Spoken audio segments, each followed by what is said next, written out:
Alright YouTubers, in this video we're going to take a look at the different Intel 10th Gen motherboards. So starting at the bottom, basically the H410, the B460, the H470, and the Z490. And I'm going to kind of give you an idea of which one you should probably choose, possibly the one out of those four that you should stay away from.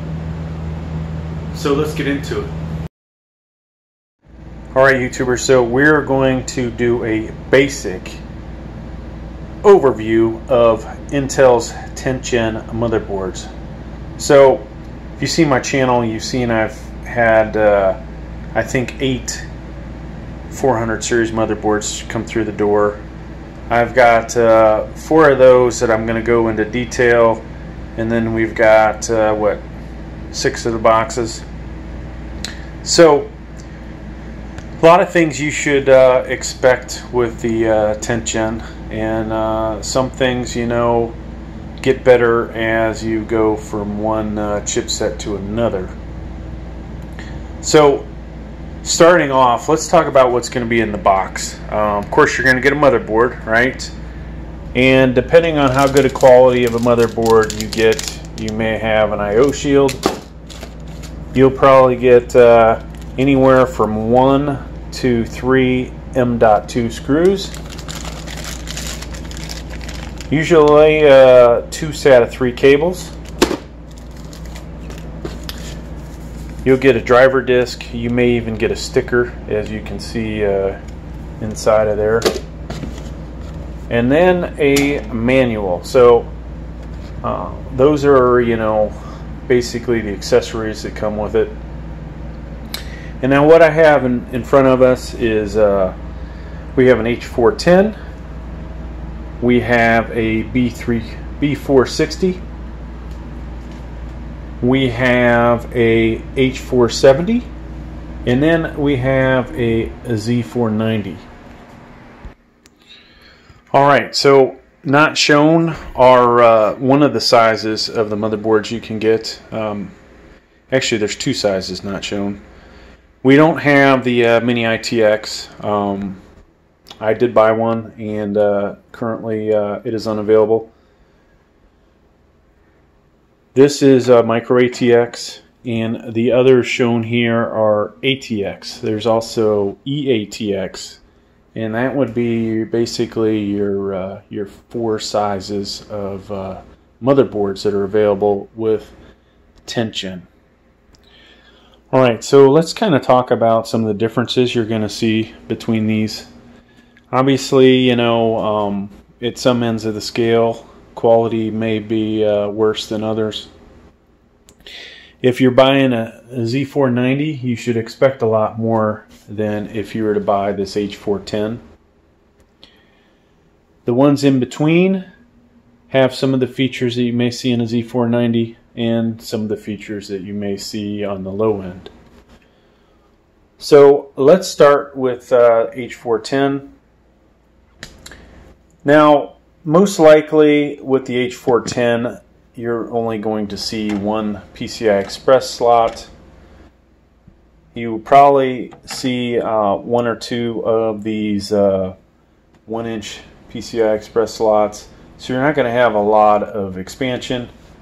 I don't believe I have seen any of these that have more than 2 DDR4 slots, which you know, goes along with what the H310 had. H310 had 1x4 and some had 2x4. I believe all of the H410s have at least 2x4 due to the higher wattage of some of the CPUs that are in the 10th Gen family. Now, along those lines, you see this one has 2, where 1x8. The B460 also has that. When you step up to the H470, you see this has not only the 1x8, but it has an additional 1x4. That's something it has in common with the Z490. Alright, so that allows for extreme overclocking. And now this guy here, your Z490, is going to be the main motherboard you want if your processor ends in K. Now you can use these other ones, but yours truly definitely recommends this guy. If you're not going to overclock, this is probably your next best bet. If you want to overclock, definitely go this route. Alright, so that kind of explains your CPU power connector, alright, 12 volts. And that's for ATX power supply. Now, RAM slot wise, we said the H410 has 2. All these other guys are going to have 4 and dual channel. And you'll notice here, you know how they've color coded these. You can expect that there is a specific order that they want you to put the RAM in. If you only have 1, you would put it in the exact spot that they tell you in the manual. If you have 2, you'll want to match it up with the 2 that it says. And if you end up with 4, hey, if they're the same type of RAM, then you pretty much easily, you know, can put those in. Alright, so all these are going to have 24-pin ATX power supply connectors, as you see there. Your cheaper H410 is only going to have 4 SATA 3 connectors, where pretty much all the others have more. So you see 6 here, 4 here. The H470 has 2 here and 4 here, so slightly different. And then the Z490 example we have here has 2 here and 4 here. Other differences you'll see, being this is a budget one, you only see one USB 3.0 connector. Now the B460, it also has one, but when you step up to something like the H470, here's one and it has a second one. So if you have a higher end case that has, say, 4 USB 3.0s, something like this is going to be better. Z490 also has that. Here's a USB 3.0 as well as that. Now, of course, let me tell you all, I am talking in general terms of these motherboards that I have. There are obviously other ones out there, and price-wise, you know, the cheapest motherboard you'll find 10th gen, not that it's this one, but they'll start at $59.99, and it can go all the way up to I think $750 or more for a Z490. So out of the examples we have here, this guy cost $69, I believe. This one was $99. Might have been $109. This was $99, and that guy was $149, which I actually got it for $129. Alright, so let's talk about where you're going to put your graphics card or expansion cards. So on the H410, you have one PCI Express 3.0 by 16. So obviously we can only have one graphics card here. This comes with 2 of the smaller 1-inch PCI Express slots. Moving over to the B460, now I have 2 examples of this, and I will show you the other one in a moment. This has 2 PCI Express 3.0 by 16s, 2 of the smaller ones, and then it's got 2 PCI slots here. So this is a micro ATX B460, and this one has, of course, we have the graphics card plugged in, so we've got 1 PCI Express 3.0 by 16, and then it has 2 of the smaller PCI Express 1-inch ones. And just in case I failed to mention it earlier, this has 6 SATA 3s, which lines up with the full ATX version. Alright, so as we move on, B460, now we're at the H470. You see this one has 2 PCI Express 3.0 by 16 and 2 of the 1-inch ones. Moving on to the Z490, we see basically the same setup. Actually, sorry, both had 3 of the 1-inch, but this has an armor plated PCI Express 3.0, which hopefully that will improve its longevity. Alright, so Now, of course, these are all LGA 1200, right? So it's going to take a 10th gen Intel chip and maybe eventually 11th gen. You will see some differences between these. This has one CPU cooler header. The B460 also has one back here, and the H470, if you can find it, this one has one back in the corner. But when you get to the Z490, it has two CPU headers, all right, CPU fan headers. Now, other differences you'll see, better coolers on here, heat sinks, right? As it goes up in price, they do a better job. So on an H410, most likely you're only going to get one M.2 for NVMe or SATA. In this case, this one is so cheap, it doesn't even have a screw in. It's got some kind of hook fastener. I'm not going to show that to you, but it's the cheapest thing that I have seen from that aspect. Moving up to the B460, this example has two NVMe's, all right, M.2s, and so that is actually, you know, a really nice thing there. Can't always guarantee you'll have two, but in this case there are two of those. Now moving over to the H470, this one also has two M.2s, and it's also got a spot for Wi-Fi for you to install that. I think we're getting a little out of focus, huh? All right. Now moving over to the Z490. Most Z490s are going to come with at least two M.2s. This one being one of the cheaper ones. You can see, obviously they use this board for other ones, but you don't have one here, and there isn't one on the other side. This has one here. Then it's got a spot for a Wi-Fi card. So obviously, depending on how much money you spend on the Z490, you may get some better stuff on there, and you may even see three M.2 locations for solid states. All these will have the same setup for your front panel connectors. You're going to have your HDD, reset, power LED, and power switch in the back, as well as a spot for the PC speaker. Other differences: the better you spend on these, you've got locations for RGB, and you'll see that on all these. Basically, this guy, they all look similar, right? They're white with 4 pins. And over here, this guy is so cheap, I don't believe it has one. All of these come with your CMOS battery, which will enable you to reset your BIOS, which is something I actually had to do today. So now, earlier I talked about the Wi-Fi. This one does not have built-in Wi-Fi, but you can buy a card for it. Some of the more expensive ones, usually we'll say 200 and up, will have Wi-Fi. And we're looking at the Z490. So Z490, if you have, if you spend about $200 and up, you will get Wi-Fi usually built into it.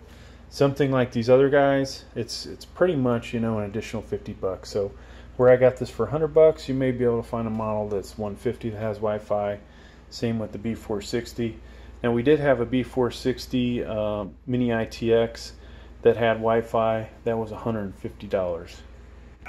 All right, so as we wrap this up, you will see different audio-video connectors where your I/O shield is. Pretty much all of the examples are going to have this older PS2 style keyboard and mouse. The cheaper ones, you will see VGA connectors. And in this case, it has a DVI dual, HDMI, and because this is the cheaper one, you're only getting two USB 3.0s, two USB 2.0s, Ethernet, and of course your line out mic and headphone. Moving up to the B460, you see a very similar setup as you just saw. Differences are that you get additional USB 3.0s. Otherwise, this is pretty much the same, and you get, additional USB 2.0s. Now we move up to our H470.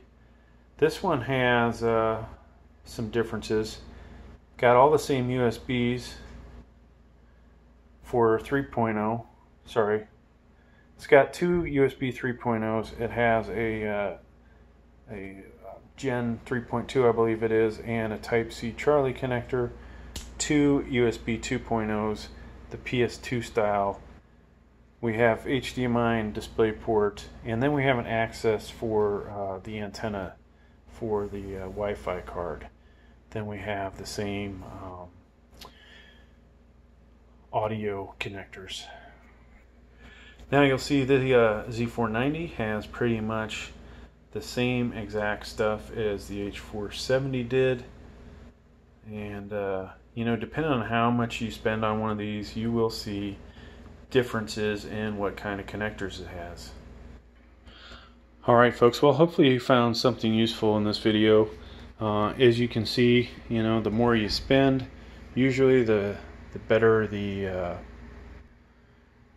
features are, as you can see with the Z490. Now, if I was going to buy a CPU and it was 10th gen, if I were to buy, say, an i7 10700K, I would most likely go here with the Z490 so that I could overclock. If I had no intentions of ever overclocking it, then you'd probably be okay going with the H470. Any of these it's compatible with, but these are probably your best two bets. Now, if I bought something like a Cellphone G5900, buying something like this is complete waste of its capability unless you are future-proofing.